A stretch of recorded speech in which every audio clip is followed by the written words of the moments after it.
Okay, let me describe one more problem.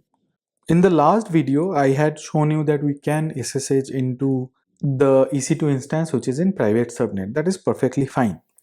But let's say the EC2 instance in private subnet has multiple softwares installed, or let's say one software installed, which is maybe MySQL or Postgres or Java or Python, and you have to upgrade the software. But the only way to get the software is via internet. Now, as you do not have access to internet, the EC2 instance in the private subnet does not have any access to internet. How do you download? There's one way is that you have a bastion host and which is connected to internet, and you download the software there and then copy that downloaded version to the EC2 instance in the private subnet. But that creates a lot of overhead because I'm just talking about one or two softwares here. Imagine an organization wherein there are hundreds or even thousands of softwares. Obviously, manageability would be very, very difficult. So what we can do is that we can allow the EC2 instance in the private subnet to talk to internet, but internet can't talk to it, meaning that we can send request from the EC2 instance to internet so that you can download the software, but we should not allow internet to talk to that EC2 instance. But before that, let me show you that I cannot install anything from internet in the EC2 instance which is in private subnet. And this is the EC2 instance which is in private subnet 1C. Let me try to install MySQL. So as we can see, substantial amount of time has passed, but this command is not doing anything, which means that it is not able to connect to internet. After some time, it will give some error, and actually it has given some error saying that cannot find a valid base URL for so on and so forth. The reason is that there's no internet connectivity. Now, how do you handle it? And that's where NAT Gateway comes into picture. So what is NAT Gateway? It allows EC2 instance or EC2 instances which are in private subnet to connect to internet and download softwares that it needs. And only outbound traffic is allowed, meaning that you can only send requests to internet. The inbound traffic from internet are still not allowed. So any request that is emanating from internet will not be allowed to pass through to the EC2 instance. Only the EC2 instance can send request to internet. And let's say we have these two subnets, 3IAM private subnet 1C and 3IAM public subnet 1A. And we already know that the route table in public subnet 1A has a route to internet. So what we want to do is that we want to connect to this EC2 instance which is in 3IAM private subnet 1E to the internet, which is not possible. So we install a NAT gateway or a NAT instance. In most of the cases, NAT gateway is used, and NAT gateway is mentioned in the route table. So any traffic from NAT gateway should go to the internet gateway, and then in the route table of the private subnet 1C, we mention that traffic to internet should go via the NAT gateway from this EC2 instance. Similarly, we have another concept called VPC endpoint. So what happens is that using VPC endpoint, we can connect to AWS services like S3 and DynamoDB using AWS's internal network. So it does not have to go through the public internet. So we use something called gateway endpoint to connect to S3 and DynamoDB. And we use this gateway endpoint from services like EMR, Redshift, Glue, etc. If you are running Spark on EMR, let's say it needs to access files which are on S3. In Redshift, you would definitely have to copy records from files in S3 to tables in Redshift using the copy command. And Glue is also similar to EMR. So you can use gateway endpoint in these cases. Now the question is why? So what happens by default, S3 provides public endpoint, meaning that the traffic would go via internet to connect to S3, which means that the EC2 instance in private subnets cannot connect to the S3 endpoint, and the EC2 instances in public subnets use internet connection. So what we do is that, let's say we have private subnet 1C and public subnet 1A, and we have S3.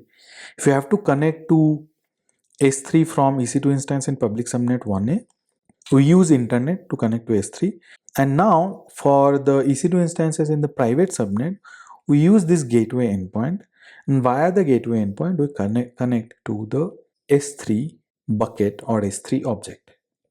So let's do some hands-on. What we are going to do is that we will allow EC2 instance in the private subnet 3 IAM private subnet 1C to download from internet, and we'll install MySQL from internet. So basically we'll be trying the same command, or we'll be running the same command that we had tried just before starting of this video. And then we'll try to SSH into the EC2 instance from my personal laptop. So this is to show you that even though we can download from internet, we'll not be able to SSH into the EC2 instance. And then in the next part, we'll try to copy a file from S3 to the EC2 instance, which is in 3 IAM public subnet 1A, and try the same from 3 IAM public subnet 1D, maybe not 1C. The EC2 instance in private subnet 3 IAM private subnet 1D should be able to access S3 and download and upload objects. Let's try that out. The first part would be done using NAT Gateway, and the second part would be done using VPC Endpoint.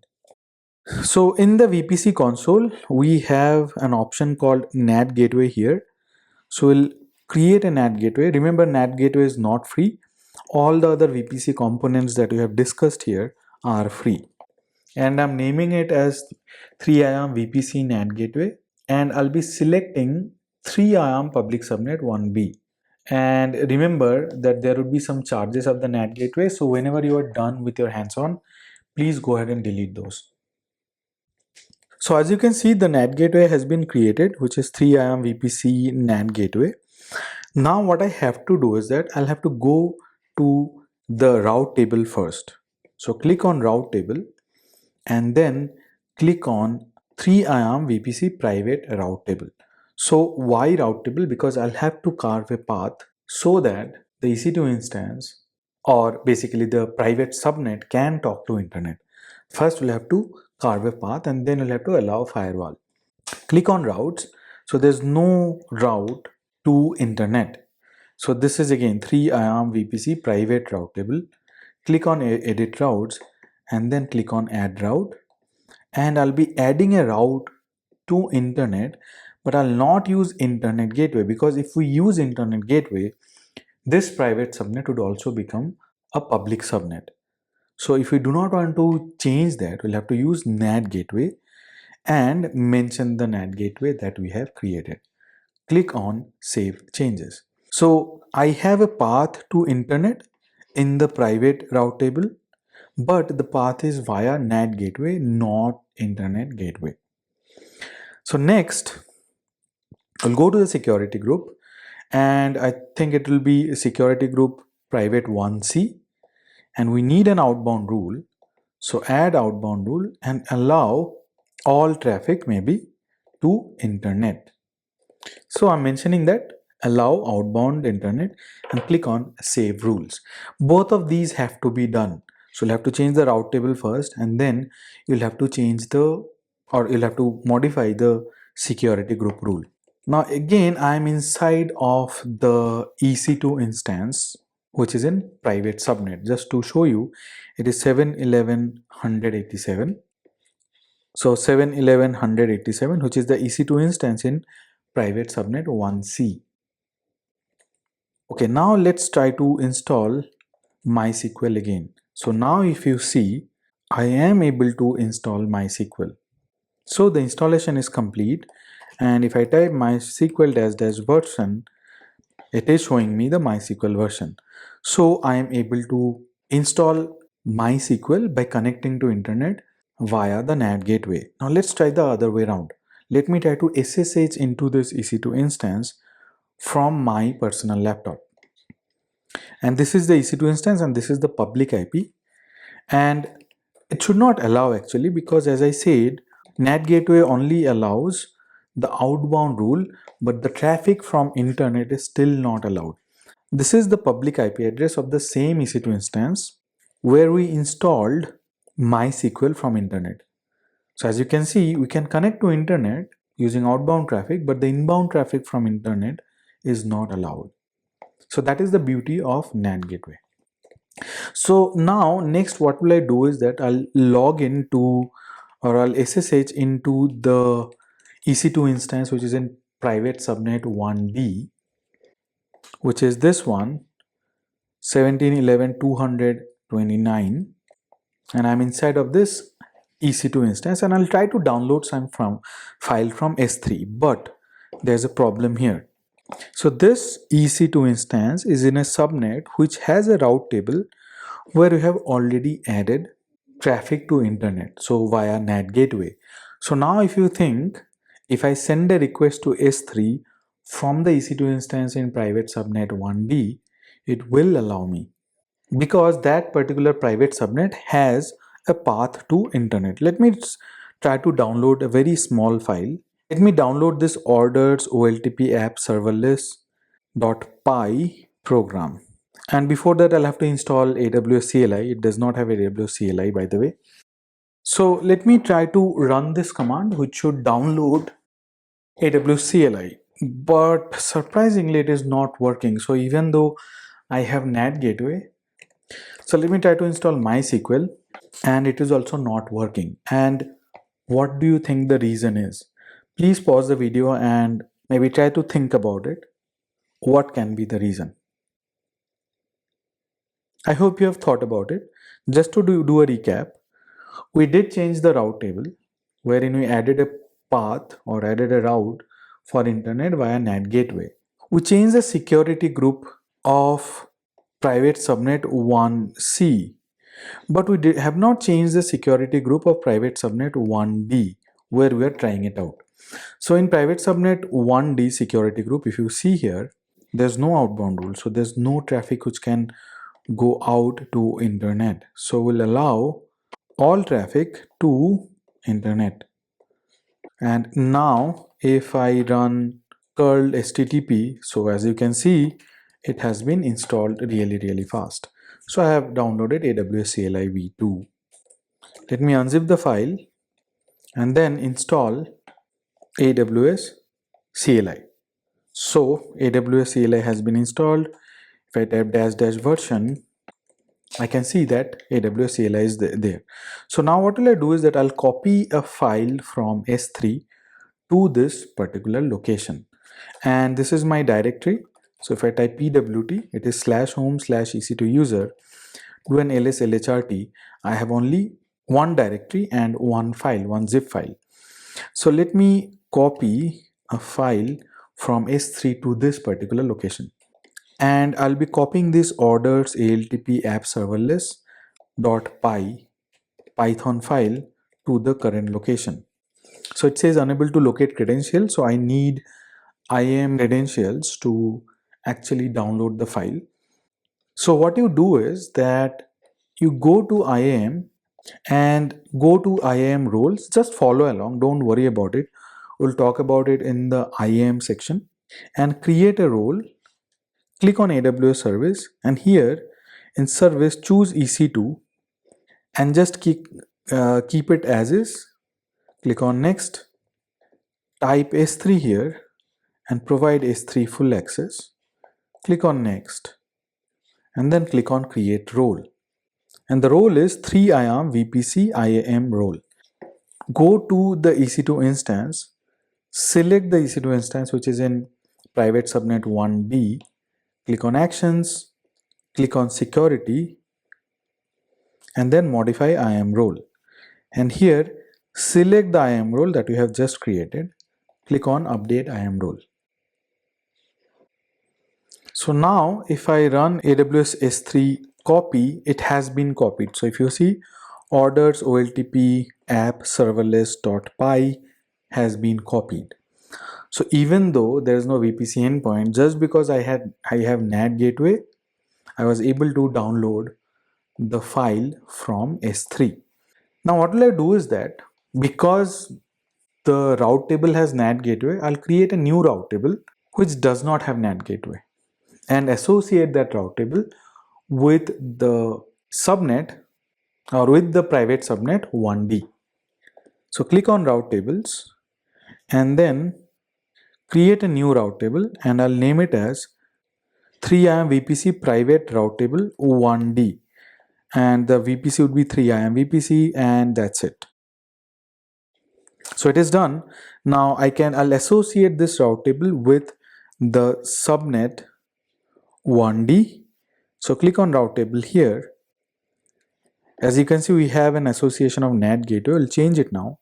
Click on edit route table and then mention 3IAM VPC private route table 1D and then click on save. So this is done. Do a refresh, and now let me try to copy another file, which is orders oltp app.py from the same EC2 instance and in the same location. So as you can see, it is not working because there's no NAT gateway and there's no VPC endpoint. So we are back to square one, wherein the EC2 instance, which is in private subnet 1D, is not able to communicate with S3. In the previous case, when I ran this particular command, it worked because I had NAT gateway associated with it, and the traffic actually went through internet and then hit S3. So it went via internet. But we definitely do not want to do that. We want the traffic to go using AWS's internal network. So now to fix this, what we'll have to do is we'll have to create a VPC endpoint. So go to the VPC console, click on endpoints, and then click on create endpoint. I'll name it as 3IAM S3 VPC endpoint. Select AWS services and here search S3 and mention the service name to be com.amazonaws dot the region where your S3 bucket is. So in our case, the S3 bucket is in US East 1 region. Select this and select the gateway endpoint and then select a VPC. And I'll have to associate a route table. So here I'll select the route table 3IAM VPC private route table 1D. Give full access and that's it. Click on create endpoint. But before creating endpoint, let me just reiterate. This is the name of the VPC endpoint. Click on AWS services. Here, search with S3 and you should mention the endpoint with com.amazonaws.the region code .s3. So in our case, the region code is US East 1. Do not use S3 global access endpoint or S3 outposts or S3 express. Just select this particular one where there's nothing following S3 and then select com.amazonaws.us east1.s3 and use the gateway endpoint. Then select the VPC and select the route table. Remember, this is the same route table which is associated with private subnet 1D where I have the EC2 instance 1D also. Click on create endpoint. So the endpoint has been created and these are the details, and in the route table it will show you the route table. Now if I run the same code wherein I want to copy, so as you can see I am able to copy the file. So what I did, I just associated the VPC endpoint with the route table. But if I go to the route table, I won't be seeing any path actually, and the path is created by VPC endpoint automatically. So that's how, if you have EC2 instance in private subnet and you want to communicate to S3 using AWS internal network, you should create VPC endpoint. Please delete the NAT gateway and the VPC endpoint. So this is the NAT gateway, and click on actions and click on delete NAT gateway. Type delete and then it will be deleted. But there's one thing, that even after you delete the NAT gateway, the elastic IP address would still be there. So click on elastic IP address, and these are the two elastic IP address, and make sure that you click on actions and release this, otherwise you'll be charged unnecessarily. So the second one is released, and let's release the first one also. So it cannot be released because currently it is associated with the NAT gateway. Once the NAT gateway deletion is done, the status is deleting now. Once the deletion is done, please go ahead and release the elastic IP address. And in case of endpoint, please go ahead and delete the VPC endpoint also. Click on actions and then click on delete VPC endpoints. And that's it.